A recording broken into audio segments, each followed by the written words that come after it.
Good morning, folks. I am selling all of my pottery equipment. Beckett Pottery is retiring, and so I want to give you a tour of the studio, kind of show you what is in there that is for sale and how much I want for it. So let's go inside. Here I have a Northstar extruder. It has 31 different dies. It is old. It is 35 years old. One of the first pieces of equipment I bought, but it is still operational, and I wouldn't have been buying a new one if I were going to stay in business 10 more years. What is better about this one than buying a new one for $700 is that I have created all these green die. Here are ones that came with the extruder. Well, that was a blank, so I have created these pieces here that once you extrude them out, you can use them as edges on slab pieces. I think this piece right here might have been a napkin ring extrusion. This one I had custom made is a trough, like an olive tray is what I called it, but you could put any little things in it. This is the side of a casserole, a slab casserole, and I'm even including the form to cut the edges so that you have a nice kind of angled, beveled cut on each one of your sides. There's just a whole bunch more in there that you can play with. New, it was $700. I'm asking $150, which in all essence is better than buying the new one, like I said.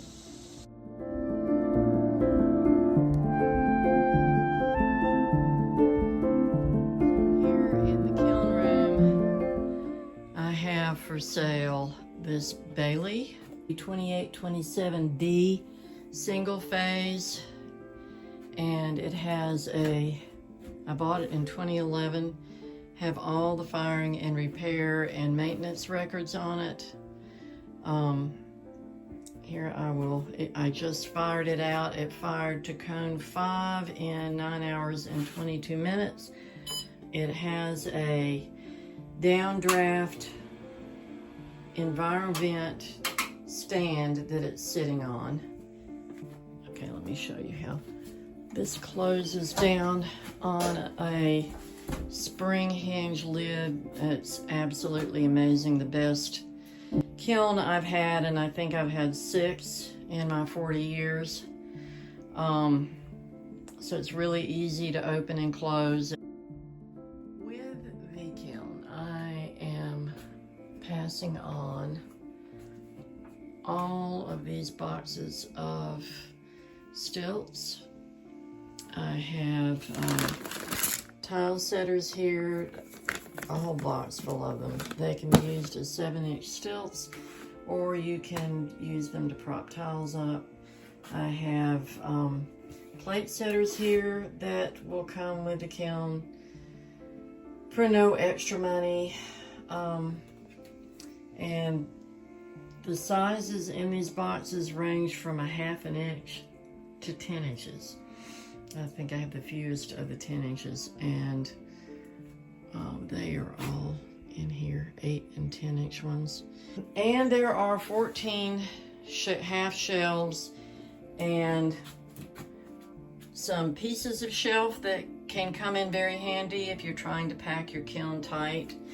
This kiln is on a square D fuse box rather than having a plug. I found over the years that that's the most stable connection to have with your kiln. I also have a 70 amp breaker that I was using with this kiln that I am willing to take out and send along with the kiln. This is a Bailey wear cart, retailing for $780 something. New, I'm selling it for $400, and it comes with all of these shelves. The casters, they work great. It rolls nice. I am selling my Shimpo wheel, which sells for $1,830 new. This one I bought in 2011, I think. This is a spare part for the foot pedal. I thought I was going to have problems with it when I first got it, but Shimpo whispers last forever. They'll handle more clay than I could ever put on it. I'm including this great little stand here, so that's where I put my water and my tools. All the bats that I've used, this is my Batmobile, and this is included in the price of the wheel. It's on casters and rolls around, and this is a lifetime supply of Masonite square bats and plaster bats, the pure and simple bat system that has a mold that you can make more. I also have a good selection of full-size 14 and 12-inch bats of either Masonite or plastic. I'm selling it for $1,500 for all of that. I have a Giffen grip that has a whole collection of different generations of pieces that go on it. I have been using this for a good little while. New, they're $175, and I'm selling this one for $80. I have, if you make honey pots, I have a whole box full of honey dippers here that are for sale. I'll have to research how much I paid for them and what I want for them. I have a Talisman sieve here that has new brushes and a new screen, but I used the previous brushes and screens for years and years, so that will last you a really long time. New, it's $265, and I'm asking $175. Beneath the Talisman sieve is a plaster mold for a deep oval platter that will be a freebie for purchases a larger item. These are all my throwing tools, and I'm selling them for the price listed on the bottom of the screen. I think it's just easier to sell them all, and you can figure out which ones are useful to you and which ones might be useful later. I have a few custom-made tools. This is a throwing rib and a needle tool made by Mr. Jenkins. I've got a variety of cutoff wires. I've got the classic wire, cutoff wire. This is a really heavy-duty line that I use to cut pieces off a block of clay. This one is the one that I used with my bat system so I could pry the bats up out of their hole. Here is a hump mold tool that has a cutting wire right there with it after you've trimmed it off.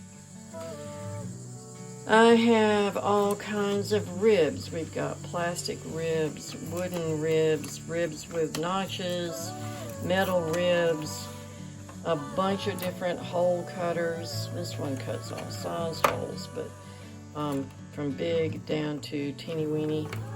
This is a custom hole cutter that I made that will make like a flower shape, and then that would cut the center of your flower. I used that when I was making colanders. All kinds of loop tools, and there is a lid master, which is a specialty item that will measure the flange on a pot to match the body of the pot, and you can even change the screw there so that it's at 12.5% shrinkage. I've got a short fettling knife, well, one that broke off, and a full-size fettling knife. This is a shrink ruler, but this has 12.5% shrinkage so that I can throw pieces to match the ones that I've already finished. It does just need to take a Sharpie and darken those lines so you can see them. Anyway, all of these for the price listed at the bottom. This is a Bellar roller. It is a vertical slab roller. It's about the size of a doorway. And what is really cool about it is it doesn't take up a lot of floor space. If you don't have wall to put it on, like I really didn't have here, I had it propped up against that vertical loft support there and didn't even have it hooked to anything. There are bolt holes there at the top and in the top, but where you can bolt it to the wall. It has adjustable thickness here with measurements here about how thick you're doing. Of course, that is a little bit contingent on how much fabric you're using. I always used an extra piece of fabric so that I could keep my canvas dry. Clamp the fabric up there. I've got it all clamped up there right now, but you put your piece of clay in between and then just roll it down to roll it out. Then when you roll it back up, you can use your fabric to lift it off, or as you get proficient with it, you'll be able to lift your slab off and carry it to another place to work on it. It takes a wee bit of practice, but I really did enjoy using this. It has a brake on it here that will lock it rolled up so that your slab isn't rolling back down, and it works on cables and tire chain there to make it go up and down. New, a slab roller that would roll out a slab this large would have been $1,200, I think. Here I have a collection of slab forms. How this works is that you roll out your slab, cut it out in this shape, let it set up just a little bit, and then take this press mold, put it on a piece of foam and mash down, and it automatically makes the sides come up. This had a handle, strap handle that went across that. So I've got a small one. So this is for like 3 cups, like a condiment set. And this is a larger version of that. These two were sushi trays. This is a butter dish for Kerrygold butter. As you'll see, there's butter bars are different shape from the regular. This is a regular stick of butter dish. And this is a soap dish for large bars of soap. And then this is an oval scalloped oval platter form that also has a place for handles.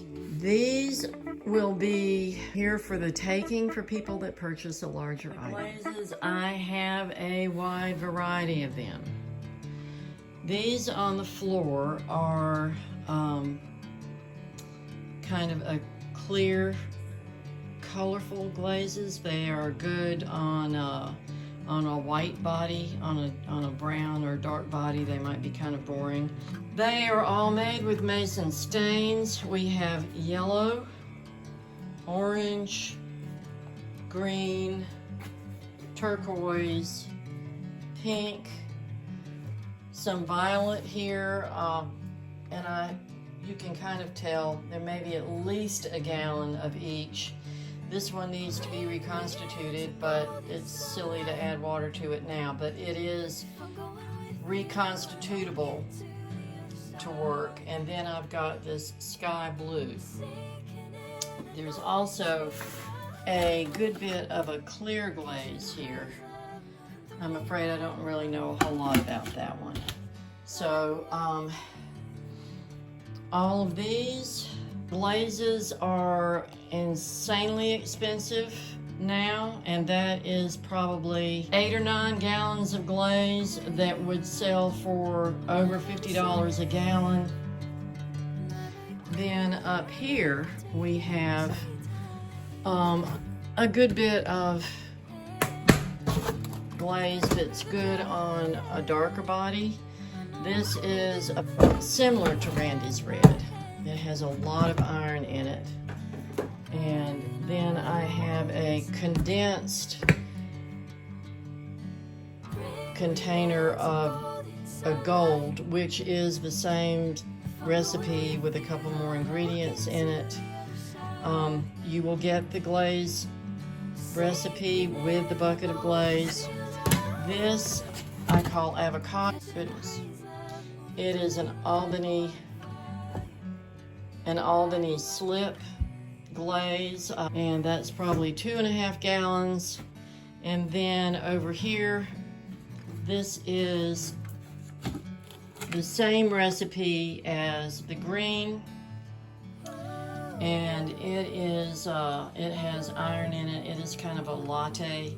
I call it latte. It's a kind of cream colored.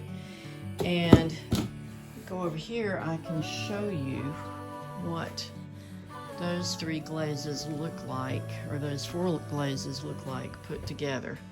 So here is a piece that has the latte and the avocado, and then this is the Randy's Red combination, which I call red oak, and I overlap them all. I have an accent color of turquoise that I will give away with it, and then the little stripes on the top and over the piece is that gold color. You can combine it with, here is the latte combined with hemlock, which was the next bucket over. Here are 2 more examples of hemlock at different thicknesses, and that is a spodumene base glaze with a lot of copper. You could double the recipe and add it to what I have already and come out with a nicer green, but this was made for a customer and that's what he wanted. Oh, by the way, here is the turquoise color of the white, and here is the sky blue in the glazes that want to be white. There is the orange, and here is what the green looks like. This piece is cream with the gold on the top, and then I have a white liner glaze that is really nice, buttery, smooth. All of these are to cone 5, by the way. This is a blue version of the hemlock, so it's a spodumene base glaze, and it's a little thin right there, but you can adjust the thickness to get the effect that you want. And here is the hemlock overlapped with the white. Is really nice. So for these buckets, this is how much hemlock I have left. That's probably 2.5 gallons at least. And then this is a floating blue look-alike. It is, I'll see if I can find a sample of that, but that has a lot of cobalt in it. It is a combination of oil spot black, which is in that bucket down there, and a white glaze that I used to use. So this is all just a preview. This is the spodumene blue, and that much of that. The white, I've got about a half a bucket of the white, and underneath here, this is the black. That has a lot of cobalt. It really is a nice, a really nice blue-black shiny glaze. So here is a sample of my blue overlapped with the avocado glaze, the Albany slip glaze that I have. The black, here's the black, and it is combined with the red glaze, the red oak, or the Randy's Red look-alike glaze. And I have down here that I will sell everything that would go well on a red clay for $300.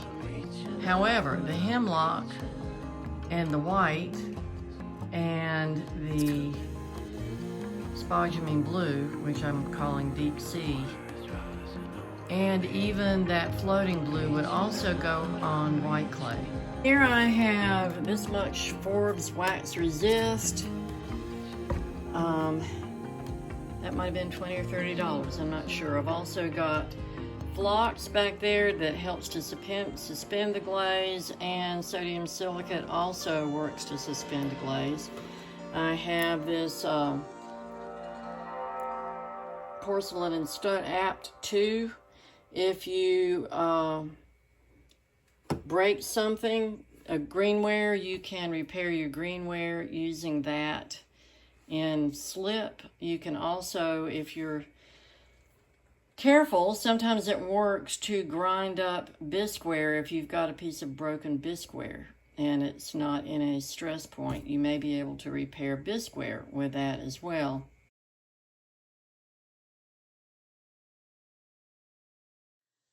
So that's pretty much all of it, and if you are interested, send me a message through Facebook Messenger using either my Robin Beckett private site or Beckett Pottery, and let me know.